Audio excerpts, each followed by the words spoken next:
Bonjour à tous, je me présente, je suis Amandine Mao, hypnothérapeute et coach de vie. Je vous propose aujourd'hui non pas de parler de l'hypnose thérapeutique, mais d'évoquer des notions qui me semblent importantes lorsque nous parlons de développement et d'équilibre personnel. En fait, j'écris depuis quelque temps sur le langage du cœur et sur le mode de communication des différentes parties de soi. Et j'aimerais aborder donc aujourd'hui différents points qui sont bien évidemment à approfondir par la suite, qui sont l'amour, l'ego et la vérité intérieure. En fait, lorsque nous parlons d'amour, nous avons tendance à laisser notre ego prendre le devant de la scène, en étant certain qu'il est le meilleur guide pour mener la danse. On se rend très vite compte que, d'une part, il n'est pas forcément connecté aux autres parties de nous, et en plus, il agit dans son propre intérêt. Et j'insiste sur le fait que son intérêt n'est pas forcément le nôtre.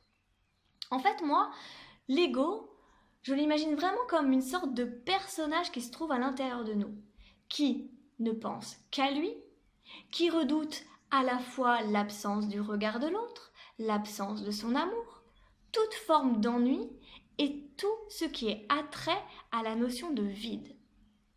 Et finalement, il lui arrive de prendre tellement de place en nous qu'il réussit à étouffer les autres petites voix qui tentent de nous alerter que nous ne sommes pas sur le bon chemin.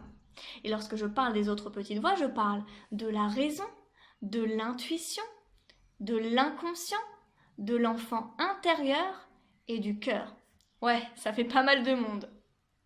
En tout cas, ce qu'il faut comprendre, c'est que ce que l'ego pense être de l'amour est en réalité qu'une illusion, un faux semblant qui cache en réalité toutes les peurs, toutes les blessures de notre être, qui, par souci de protection, sont stockées et cachées par notre inconscient, qui arrive en mode sauvetage pour limiter les dégâts d'un éventuel prochain naufrage. Enfin, ça, c'est en surface. Mais pareil, c'est à développer dans une autre vidéo. Pour connaître le véritable amour, il est important de comprendre et d'apprendre à communiquer et à coopérer avec les différentes parties de nous.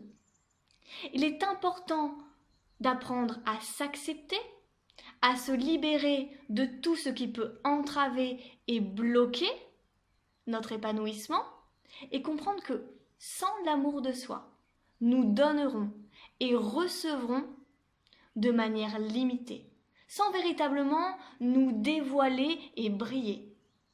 Le véritable amour, pour moi, réside dans notre capacité à s'exprimer sans entrave avec le cœur, qui est lui dans la vérité et la bonté.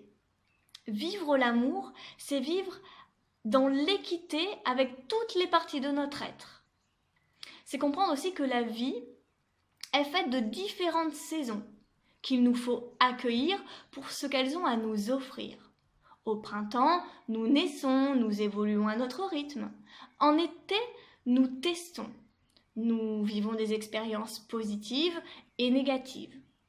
Vient alors le moment de l'automne, de nous libérer de tout ce qui est trop lourd à porter, démodé, etc.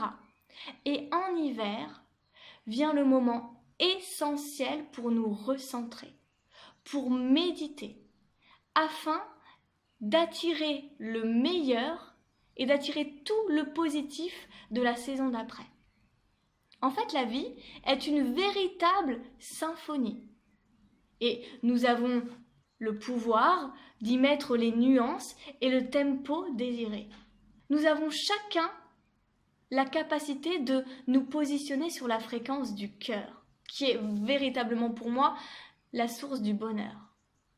Voilà, vient la fin de cette vidéo. J'espère que cela aura réveillé en vous l'envie d'apprendre à vous connaître et d'en savoir plus. N'hésitez pas à me donner votre avis, à partager.